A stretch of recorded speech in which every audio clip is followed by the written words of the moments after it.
Exhausted, a short story by Jar Magic.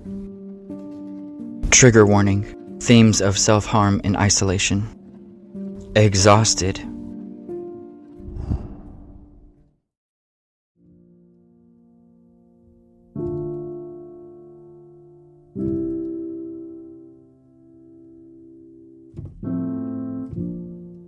I already had the water hose with me.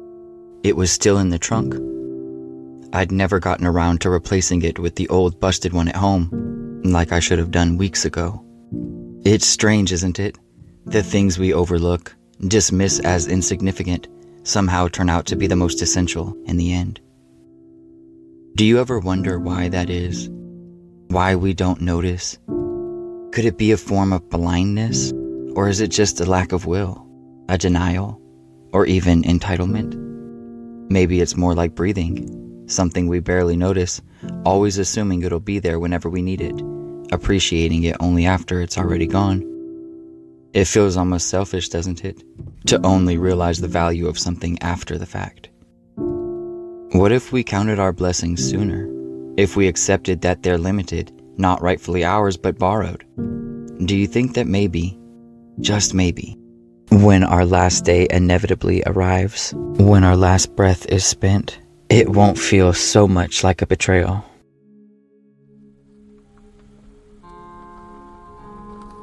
I carefully ease my car into the parking space, like I always do. I ensure to keep an even distance in between the lines on either side, despite the fact that no one else is around. I step out, scanning the lot, pausing a moment to cherish the silence. I gently close my car door, almost inaudibly, then pop the trunk. The hose is longer than I remember, heavier too. Even the smell is stronger, probably from sitting in the heat for so long. I don't mind it though.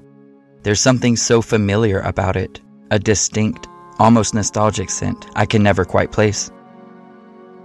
Or maybe my mind was someplace else again, a habit that seems to happen more and more often these days. I can barely even remember the drive here. Small bits and pieces come to mind, tiny details, but nothing significant like the turns or what the traffic was like. It's mostly all a blur. The only memories I seem to recall, vividly at that, are the ones spent with a certain someone who once sat beside me in that little nook downtown. Our secret paradise. I always look for it when I drive by, but I can't remember if I passed it today. It usually pulls my eyes without fail. My mind bursts with memories of endless days laughing over lunch, tracing the names carved into benches, tossing coins into the wishing well. Looking back, I regret not having wished for more. How could I have known? After all, I once thought my love was enough for the both of us. I thought my love was reciprocal. I should have wished for more, for happiness, maybe, but I didn't. Instead, I had wished for truthfulness, for understanding. I'd wished for the gift of insight. I thought honesty was gold. I thought it could cure the world. How foolish.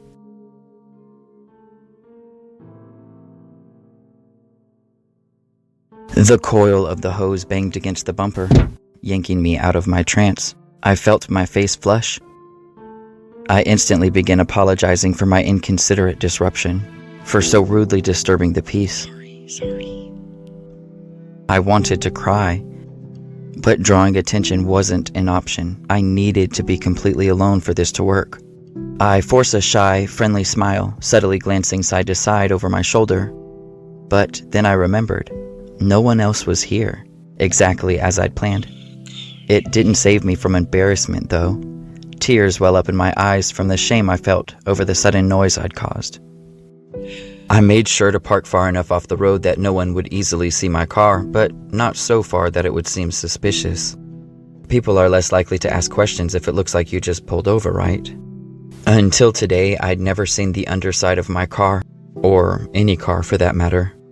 Everyone else always made it look so easy, rolling beneath with an effortlessness, smiling like it was second nature. For me, Crawling under my car was the hardest part, but I had to do it. The exhaust valve below the bumper is too wide to secure the hose into. I needed access to the smaller pipes underneath the car. The metal was still hot from the drive. The heat singed my fingertips, but I didn't stop. I pulled the hose tighter around the exhaust pipe, twisting it until it stretched just enough to stay in place. Then I crawled out and threaded it through the back window, leaving more than enough slack between each end. I gave the hose a firm tug in both directions to ensure it held. The rubber edge scraped against the glass, loud enough to make me flinch, but I kept going. I grabbed an old jacket from the back seat and stuffed it into the window gap to seal it shut. I stepped back to get a better view of my creative work of art, but I wasn't pleased. The jacket looked tacky, all crumpled up in the window. It made my entire process appear rushed, as if it were some spontaneous spur-of-the-moment idea, as if I'd been too careless to notice my own behaviors. I didn't want it to appear like I'd been in an altered state of mind, not thinking clearly, as though my decisions had been irrational, made without first weighing the reality of my actions. I felt the familiar company of a frown take its rightful place upon my face, the only thing making me aware that I'd been smiling up until now. I uncrumpled the jacket, smoothed out the creases, then shut the shoulders into the doorframe, allowing the length to fall naturally over the outside of the car. I reroute the hose to snake through the jacket sleeve, from the wrist up through the neck, then in through the car window. I tie the sleeve around the hose to secure the airflow, then tuck the excess of the jacket in through the window, keeping the shoulders secure in the doorframe. "Perfect," I said, through a choked laugh. I circled once around my car, inspecting the exterior from top to bottom. Everything had to be perfect. I couldn't have it any other way. I don't think that's a selfish wish. Not just this once. I never got to make decisions on my own. Everyone else always had a say, no matter the reason. It was like nobody appreciated how I kept things so tidy and organized. In truth, my fastidiousness came naturally to me, almost effortlessly. It was something I enjoyed wholeheartedly, until over time, it had evolved into being more like a chore than anything else. It had somehow become my job, like it was just expected of me. It ruined the delicate tenderness I'd once adored so dearly. It wasn't long after that I started to feel like a stranger in my own home, my feelings ignored. I was just something to be stepped on, like a doormat, my pride trampled on with the door shut in my face. They only noticed when I wasn't there. What cut the deepest wasn't just the lack of respect for everything I did, the crossed boundaries, the carelessness about what mattered to me. It was the thanklessness. That's what hurt the most. But not this time. This time it was all about me. I'll do this exactly how I desire, and I'll be sure to see it through, even if it's the last thing I do. Well, since it's the last thing I'll do.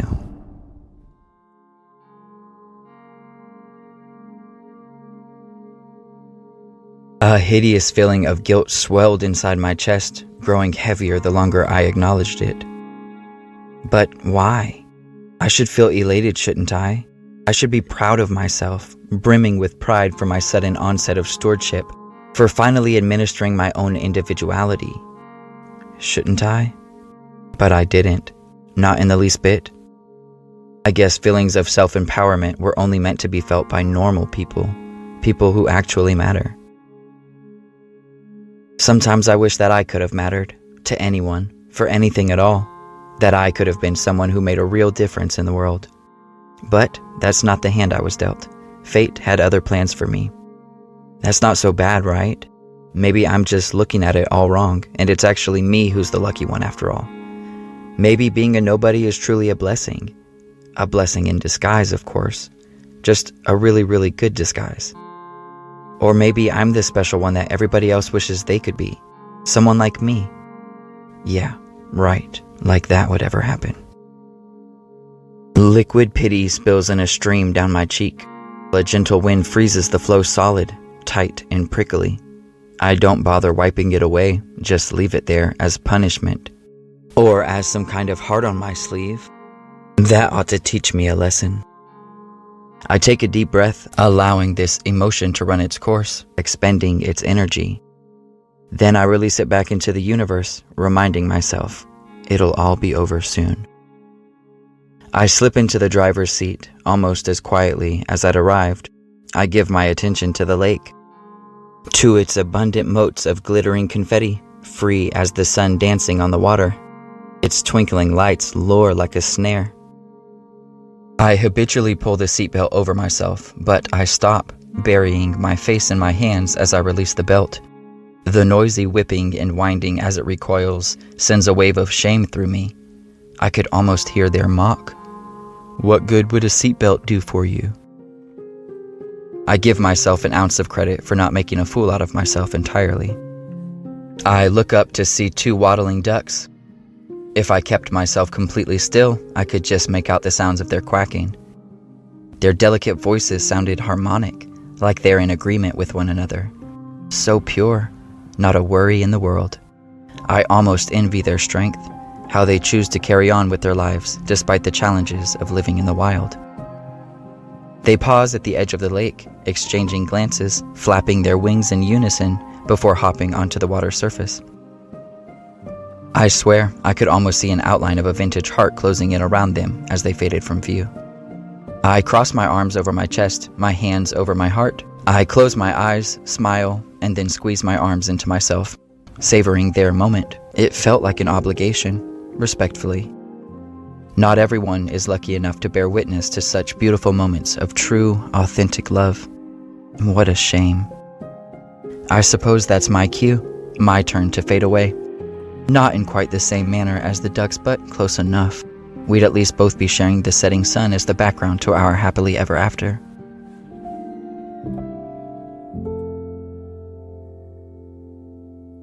For a moment, I feel completely at ease.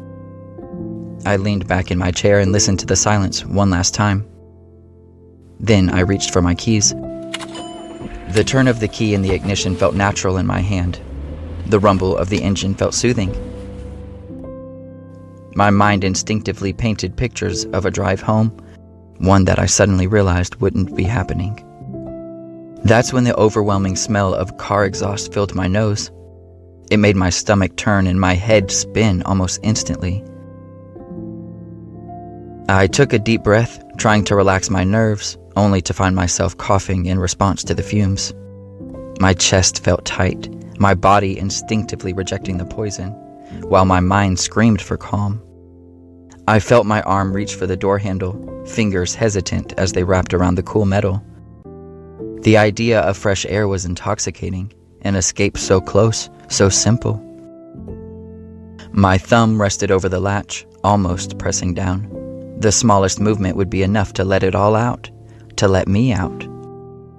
But I froze, gripping the handle harder as if anchoring myself there. I held my breath as I reminded myself, this is what I wanted. This is what I planned. I tightened my grip until my knuckles ached, grounding myself in the pain in order to silence the part of me still fighting for a way out.